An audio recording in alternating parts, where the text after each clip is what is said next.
Moteriškos išraiškingų akių aristokratiškų manierų Jekaterinos gyvenimas labai painus. Su ilgesiu balse vaikystėje prisimenanti moteris pasakoja, kad lūžį jos gyvenime tapo žinia, jog ją auginantis žmonės yra seneliai, o ne tėvai. Vėliau nelaimė vijo nelaimę. Vėžiu susirgo ir mirė mylimiausias Jekaterinos žmogus, mama vadinta močiutė. O netrukus Katė liko be namų, juos pardavė ir dukrą be pastogės paliko biologinė jos mama. Lyg to būtų negana, su draugu gyvenusiai Jekaterinai vis nepavykdavo išnešioti taip trokštamo kūdikio, kol pagaliau po ilgo gydymo gimė Viktorija ir Patricija. Šiaip esu labai laiminga, jų galėjo nebūti. Tai viena jau tas, kad jos auga, man pavyzdžiui, gal ne visai pilnai, bet užtenka. Tačiau skaudžiausias išbandymas dar buvo prieš akį.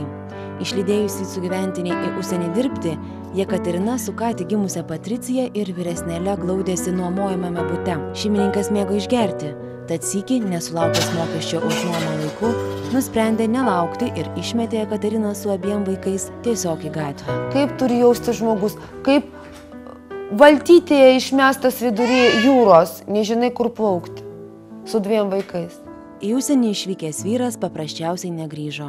Šeimos neturinčiai Jekaterinai beliko glaustis nakvynės namuose, tačiau pamačiusi, kaip šie atrodo, moteris pasibaisėjo.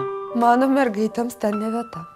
Ir aš bėgu, čia važiavau karetą, aš, nežinau, aš tikriausiai klaupčiausi ant kelio, kad mane priimtų. Jeigu pasakytų ne, aš maldaučiau, nes čia yra vis tiek kita aura. Man kartais, atrodo, mūsų visuomenė toks liūdesiukas trupučiuką, kai matau skęstantį žmogų ir visi save teisina, aš jo nežudau arba nenužudžiau.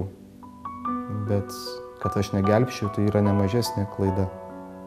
Man atrodo, kartais geriau suklysti gelbstint žmogų, padaryti klaidą, negu visai nieko nedaryti.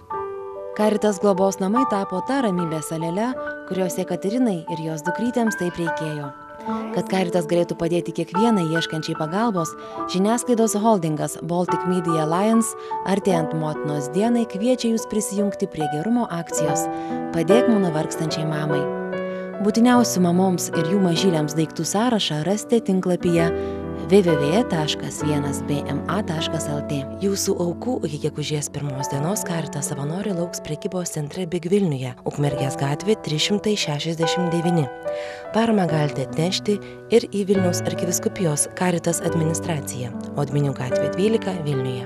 Ačiū už jūsų gerumą.